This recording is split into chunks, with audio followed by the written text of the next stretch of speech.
तो देखो आज का जो हमारा टॉपिक है वो नॉन स्टाइकियोमेट्री दोष, ठीक है। नॉन स्टाइकियोमेट्री दोष इसमें क्या होता है, तो उसमें क्या होता है कि जो कोई क्रिस्टल होता है धातु का, ठीक, तो उसमें दोष के पश्चात और दोष के पहले उनका जो अनुपातिक मान होता है वो बदल जाता है। जैसे कि हमने बताया कि ये NaCl है, ठीक, तो स्टाइकियोमेट्री दोष में क्या होता था कि NaCl का अगर कोई क्रिस्टल है तो अगर उस क्रिस्टल में 10 अणु, ठीक है, 10 परमाणु Na के हैं या आयन Na के हैं और 10 Cl के हैं, तो इसका जो अनुपात होगा वो 1:1 के रूप में रहेगा दोष के बाद भी। यानी इसमें दोष अगर उत्पन्न होगा तो मान लो कि कम हो गया दोनों, तो ये 9:9 के रूप में हो गए। अब भी इनका अनुपात 1:1 के रूप में। लेकिन नॉन स्टाइकियोमेट्री में क्या है, जैसे यही NaCl में अगर नॉन स्टाइकियोमेट्री दोष में क्या होगा कि पहले अनुपात 10:10 के रूप में है, मतलब 10 Na है और 10 Cl है, मतलब अभी भी इसका अनुपात जो है 1:1 है। इसमें नॉन स्टाइकियोमेट्री दोष में क्या होगा कि अब NaCl में से कोई एक चला गया, अगर मान लेते हैं तो Na तो तुम्हारा हो गया कितना, Na पहले 10 थे, N 10 था, Cl 10 था, मान लिए एक Cl चला गया तो Na कितना हो गया 10, Cl कितना हो गया 9, तो अनुपात अब कितना हो गया 10:9। इसमें देखो अनुपात 1:1 पहले था और अब कितना रह गया 10:9। मतलब ये है कि नॉन स्टाइकियोमेट्री में जो रस समीकरण होता है वो बरकरार नहीं होता है, जबकि स्टाइकियोमेट्री में रस समीकरण जो रहता है वो बरकरार रहता है, ठीक है। रस समीकरण का मतलब आप बस अनुपात से समझोगे, दोष के पहले और दोष के बाद। अच्छा, तो वही बात है, इस प्रकार के दोष में क्रिस्टल का रस समीकरण बदल जाता है, ठीक है, नॉन स्टाइकियोमेट्री दोष में। और क्या है कि नॉन स्टाइकियोमेट्री जो दोष होते हैं ये 2 प्रकार के होते हैं, 2 प्रकार से इनको हमें पढ़ना है।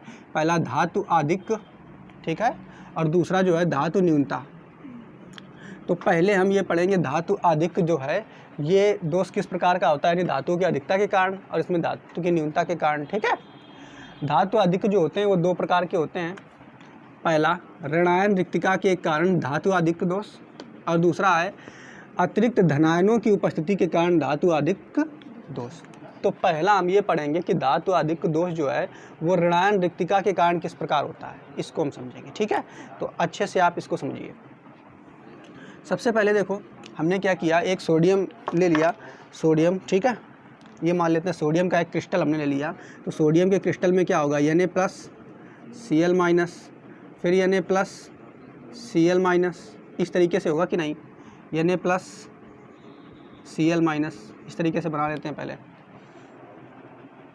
तो यहाँ पे हमने क्या किया, ये सोडियम का एक क्रिस्टल है, मान लेते हैं ये एक सोडियम का क्रिस्टल है, ठीक है। अब इसमें करेंगे क्या, इस सोडियम के क्रिस्टल पे सोडियम की वाष्प मतलब सोडियम धातु होती है ना, तो उसको क्या किया, गर्म करके उसकी वाष्प बनाई जाए, ठीक है। तो सोडियम की वाष्प यहाँ से ऐसे ऐसे इसके ऊपर, इस क्रिस्टल से सोडियम की वाष्प हम यहाँ से प्रवाहित करेंगे। बात समझना, क्या बताया हमने कि ये एक सोडियम का क्रिस्टल है और सोडियम की क्रिस्टल के ऊपर हम सोडियम की वाष्प, किसकी वाष्प, सोडियम धातु Na की वाष्प, तो Na की वाष्प जब हम यहाँ से प्रवाहित करेंगे तो होगा क्या, सोडियम का जो सूत्र होता है वो Na होता है, ये मान लेते हैं, ठीक है। तो ये जो होगा आपका, जब ये वाष्प के रूप में निकलेगा तो सोडियम जो है Na ये टूटेगा, किस रूप में, आयन के रूप में, Na+ और E-,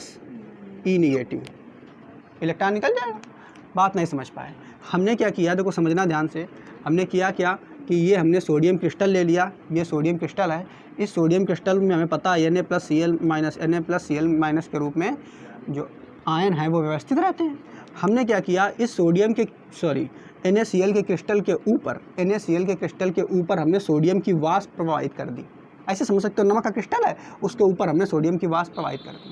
तो जब सोडियम की वाष्प हम प्रवाहित करेंगे तब देखिए क्या होगा, यहाँ से आप देखोगे क्या कि ये जो Cl आपको दिख रहा है, माइनस वाले दिख रहा है ना, ये जो सोडियम का वाष्प है, सोडियम का वाष्प के पास भी एक सोडियम है ना, बिल्कुल है।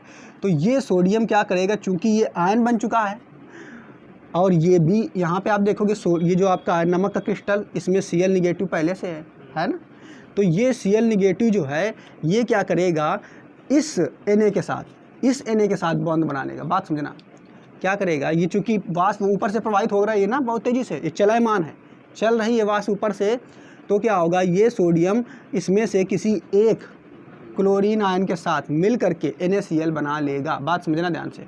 तो मान लिया कि ये जो सोडियम है इसमें से किसी एक के साथ अगर क्लोरीन आयन बनाएगा तो इसको मान लो यहाँ से मिटाते हैं, ठीक, इसके साथ मिल करके ये आयन बना लेगा ऐसे, इसको यहाँ से लेकर के चला जाएगा। बात समझे ना, क्या बताया हमने, ये सोडियम है, सॉरी ये जो आपका है NaCl का क्रिस्टल है, इस क्रिस्टल के ऊपर सोडियम की वाष्प हम प्रवाहित कर रहे हैं।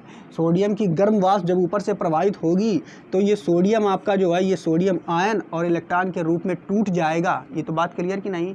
अब यहाँ से क्या होगा कि जो ये ऊपर चलायमान सोडियम आयन है, ये क्या करेगा, इस क्लोरीन का अपने साथ बॉन्ड बना लेगा। बात समझना, इस क्लोरीन को यहाँ से, चूंकि क्लोरीन आयन चाहिए उसे, निगेटिव चाहिए, तो क्लोरीन के साथ ये बॉन्ड बना लेगा। चूंकि इनकी पकड़ उतनी ज़्यादा मजबूत नहीं है, अब बॉन्ड बना लेगा तो ये NaCl तो बन करके ऊपर निकल जाएगा, ऐसे NaCl तो ऐसे बन करके निकल जाएगा। अब बात समझिए, जब NaCl निकल जाएगा तो यहाँ पे क्या हो जाएगा, क्लोरीन खाली हो जाएगा, रिक्ति बन जाएगी कि नहीं। वही यहाँ पे हम देख रहे हैं कि यहाँ पे क्लोरीन की रिक्ति हो जाएगी। ये जो यहाँ से निकल जाएगा क्लोरीन, तो यही चित्र को इधर बनाया, यहाँ से क्लोरीन चला जाएगा कि नहीं, क्लोरीन की रिक्ति आ जाएगी यहाँ पे ऐसे, यानी यहाँ पे खाली जगह रह जाएगी। अब जब यहाँ पे खाली जगह रह जाएगी तो देखो क्या, आप देखो क्या कि सोडियम जो है वो Cl को लेकर के चला गया, सोडियम जो है वो Cl को लेकर के NaCl बना करके चला गया अपना, ठीक, कोई दिक्कत नहीं। लेकिन यहाँ पे E एक इलेक्ट्रॉन तो बचा हुआ है। जब ये इलेक्ट्रॉन बचा हुआ है तो ये बेचारा अकेले भी छड़ गया। इसने कहा ये था तो मेरा साथी सोडियम, लेकिन ये क्लोरीन को लेकर के चला गया, अब हम अकेले बचे। तो जब ये अकेले बचेगा तो ये सोचेगा अब हम कहाँ जाएं, तो ये क्या देखेगा कि अरे वहाँ पे जहाँ क्लोरीन पहले सेट था, चलो वहीं पे सेट हो जाते हैं कि वहाँ जगह खाली है। तो ये जो आपका E है, यानी इलेक्ट्रॉन बचा आपका, ये इलेक्ट्रॉन क्या करेगा, यहाँ पे सेट हो जाएगा आकर के। ठीक है, बात समझ पा रहे हो कि नहीं। जो ये रिक्ति बची थी, क्लोरीन रिक्ति जो बची थी, उस जगह पे ये इलेक्ट्रॉन आकर के सेट हो जाएगा। बात समझ पा रहे हो कि नहीं, ठीक है। तो जब ये यहाँ पे सेट हो जाएगा तो क्या होगा, यहाँ पे जैसे ही देखोगे, पहले हमने क्या बताया, सोडियम की वाष्प जब इस पर प्रवाहित करोगे तो Cl को लेकर के Na भग जाएगा, NaCl बन जाएगा, केवल क्या बचेगा, E बचेगा। और E जो यहाँ पे रिक्ति बनी थी, कौन सी रिक्ति बनी थी, क्लोरीन रिक्ति, क्लोरीन आयन रिक्ति कह दो या क्लोरीन रिक्ति कह दो, वहाँ पे आकर के कौन सेट हो जाएगा, तो वहाँ पर सेट हो जाएगा इलेक्ट्रॉन। बात समझ पा रहे हो कि नहीं। तो इससे क्या होगा, इससे जो तुम्हारा ये पहले नमक का क्रिस्टल था, बात समझना, इस क्रिस्टल का इस तुलना में इसमें रंग बदल जाएगा। यहाँ पे रंग क्रिस्टल कैसा होता है नमक का, सफ़ेद होता है ना। और जैसे ही ये वाली तुम्हारी घटना होगी, क्या घटना होगी कि यहाँ पे रिक्त स्थान पे ये E आ गया। बात समझ पा रहे हो कि नहीं। तो जब ये इस रिक्त स्थान पे E आ जाएगा तो इस क्रिस्टल का, इस नमक का रंग बदल जाएगा, और ये नमक का जो रंग है या NaCl का क्रिस्टल का जो रंग पहले सफ़ेद था, अब बदल करके हल्का पीला हो जाएगा। कैसा हो जाएगा, हल्का पीला हो जाता है। बात समझ पा रहे हो कि नहीं, हल्का पीला हो जाता है। और यहाँ पे जो ये बात समझना ध्यान से, यहाँ पे जो ये दोष या रिक्त उत्पन्न हुई है, ठीक है, दोष या रिक्त उत्पन्न हुई है, इस रिक्त का नाम दिया गया स्पेशल, इसको बोलते हैं F केंद्र। क्या बोलते हैं, F केंद्र, इसको बोलते हैं F केंद्र। ठीक है, बात समझना, क्या इसे बोलते हैं, F केंद्र। F केंद्र कैसे उत्पन्न होता है तो आप जान चुके हो, जब किसी NaCl के क्रिस्टल के ऊपर सोडियम की वाष्प प्रवाहित की जाती है तो सोडियम जो आपका होता है, सोडियम आयन और इलेक्ट्रॉन के रूप में परिवर्तित हो जाता है। सोडियम क्या करता है, उस क्रिस्टल से Cl को लेकर के चला जाता है, जिससे वहाँ पे Cl की रिक्त उपस्थित हो जाती है। ठीक है, और उस रिक्त पे क्या होता है कि जो आपका जो आपका इलेक्ट्रॉन है वो आकर के सेट हो जाता है उस रिक्त पे, और उसी रिक्त पे जो केंद्र उपस्थित होता है या उसी बिंदु को हम क्या कहते हैं, F केंद्र। F केंद्र क्यों कहते हैं, क्योंकि इसी बिंदु के कारण ही इस क्रिस्टल का यानी नमक का रंग सफ़ेद से पीला हो चुका है। बात समझ पा रहे हो कि, ठीक है। अच्छा, हाँ, यहाँ पे जो F आया है, F का मतलब होता है फार्बेन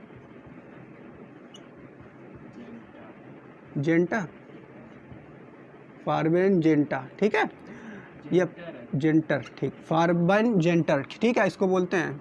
और इस फार्बन जेंटर का मतलब होता है, ये वास्तव में एक जर्मन वर्ड है, इसका मतलब ये होता है रंग, कलर। ठीक है, इसका मतलब होता है क्या, रंग। तो F केंद्र का मतलब ही आप क्या समझ सकते हो, F केंद्र किसी क्रिस्टल के रंग के लिए उत्तरदायी होता है, कलर के लिए। यहाँ पे सफ़ेद था, इसने क्या कर दिया, जैसे ही F केंद्र आया तो बदल दिया। F केंद्र के बारे में पेपर में पूछा था। F केंद्र जो होता है, अगर देखा जाए तो अधिकतर यहाँ पे Na, ये कह सकते हैं धन आयनों से ये लगभग घिरा होता है। ठीक है, बात क्लियर, ठीक है। चलो अच्छा, इसके बारे में लिख लेते हैं। बस यही है आपका, ऋणायन रिक्तिका के कारण धातु अधिक दोष। देखो यहाँ पे समझना, ऋणायन रिक्तिका के कारण मतलब ऋणायन यहाँ चला गया था ना, ऋणायन चला गया था, ऋणायन रिक्ति रिक्त हो गई थी, तो ऋणायन रिक्तिका के कारण ही धातु में धातु की अधिकता हो जाएगी। बात समझना, ऋणायन यहाँ चला गया था, देखो यहाँ से ऋणायन चला गया तो धातु की अधिकता हो जाएगी कि नहीं? अरे भाई धातु की अधिकता मतलब ऋणायन रिक्तिका के कारण धातु अधिक दोष ये है।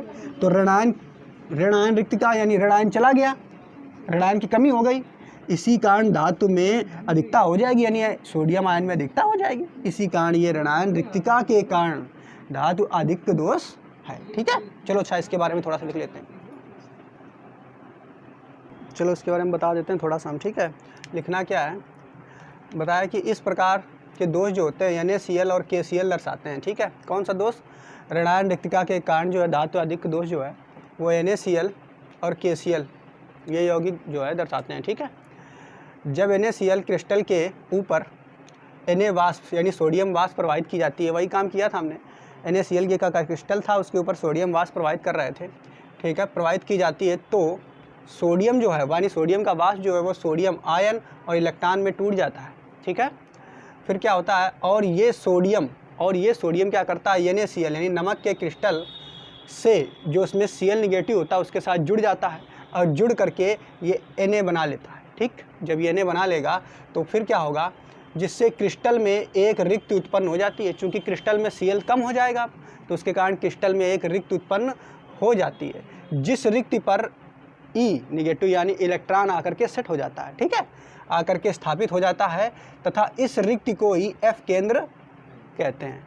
और होता क्या है, इस F केंद्र के कारण सोडियम का रंग जो होता है इस F केंद्र के कारण नमक का जो रंग होता है वो सफ़ेद से हल्का पीला हो जाता है। ठीक है, बात समझ पा रहे हो कि नहीं? तो इसी F केंद्र के कारण ही जो आपका क्रिस्टल है वो सफ़ेद रंग से हल्के पीले रंग में परिवर्तित हो जाता है। तो ये प्रकार का जो दोष है, इसी दोष को हम कहते हैं ऋणायन रिक्तिका के कारण धातु अधिक दोष। ठीक है, अब दूसरा प्रकार का हम डिस्कस करेंगे, अतिरिक्त धनायनों की उपस्थिति के कारण धातु अधिक दोष। तो इसको जल्दी से आप नोट कर लो। पहले